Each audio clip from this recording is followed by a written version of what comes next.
বুঝতে পারছো এটা কিসের গাছ? এটা হচ্ছে আপেলের গাছ। দেখো কত বেশি আপেল ধরেছে, যদিও সাইজটা অতটা মোটা হয়নি। তো গাইজ এই দেখো, আমি তো এখানে কাজ করি, কাজ শেষ হয়ে গেলো। আর এখন আমাদের এখানে টাইম দেখো পুরো 8টা বাজে। এখানে বসে কাজ করছিলাম। তো এই দেখো, এটাই আমাদের কোম্পানির টেবিল। এটা 8টা বেজে গেছে, ফ্যান্সি কোম্পানি। হ্যাঁ, তো এই দেখো 8টা বেজে গেছে, তার মধ্যে এখন সূর্য উঠে আছে। চলো তোমাদের বাইরেটা দেখাচ্ছে একটু। কথা বলতে বলতে বাইরে চলে আসলাম। আমরা তো সেকেন্ড ফ্লোরে কাজ করি, যদিও সেকেন্ড ফ্লোরে কাজ করি তার মধ্যে অনেক 4 ধাপ সিঁড়ি আমাদের পার হতে হয়, যেহেতু অনেক বড় করিডোর, যেহেতু হল ঘর, তার জন্য ছাদটা একটু ওপরের দিকে দিয়ে আছে। আর দেখো এখনও সূর্য দেখতে পাচ্ছ তোমরা, এখনও অনেক বাইরে যাচ্ছে।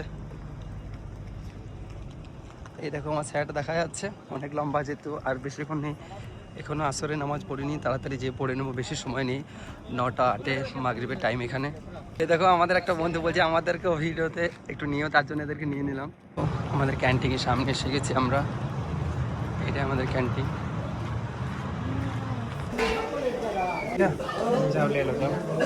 দেখো ভাত নেওয়া হয়ে গেল। আমি একটু পার্সেল নিলাম, তার কারণ হচ্ছে নামাজ কালাম পড়েই খাবো, আর হাতে সময়ও কম। তারপরে তোমাদের খুব একটা মজার জিনিস এখানে দেখিয়ে দিচ্ছি। এই দেখো, এটা আমাদের ক্যান্টিন। আর এখানে তো এই ভাইগুলো যাচ্ছে, এগুলো শ্রীলঙ্কা বাড়ি। দেখো এটা কত নাইস লাগছে। এই দেখো আমাদের একটা রুমমেট। আর আমরা তো এই হোস্টেলে থাকি, তোমরা তো সকলেই জানো।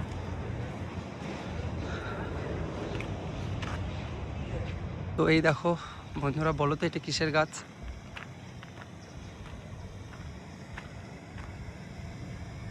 বুঝতে পারছো এটা কিসের গাছ? এটা হচ্ছে আপেলের গাছ। দেখো কত বেশি আপেল ধরেছে, যদিও সাইজটা অতটা মোটা হয়নি, আরও কিছু সময় আছে মোটা হতে। দেখো কত বেশি আপেল ধরেছে, চমৎকার নয়? ভাবলাম এই ফোনটা কিনেছি ভিডিও প্রত্যেকদিন তোমাদের আপলোড করব, কিন্তু এত বেশি কাজের চাপ যে ভিডিও আপলোড করতেই পারছি না, কি বলবো তোমাদের। তার জন্য অত্যন্ত দুঃখিত। আর আমাদের কাজ অনেকটা হার্ড ডিউটি, জানো তো, সকাল 8টা থেকে শুরু করে সে রাত 12টা 12:30 পর্যন্ত। তো তারপরে খুবই টাইট হয়ে যায়, আর কী ভিডিও করবো বলো। আর আজকে যেহেতু 8টার সময় ছুটি হয়ে গেলো, তার জন্য একটু সময়টা পেলাম, ওই জন্যই আমি ভিডিওটা শ্যুট করছি, তাছাড়া না তো সময় পেতাম না। তো যাই হোক বন্ধুরা, আবার কোনো নেক্সট ব্লগে দেখা হচ্ছে। ততক্ষণ পর্যন্ত আল্লাহ হাফিজ, তোমরা সকলে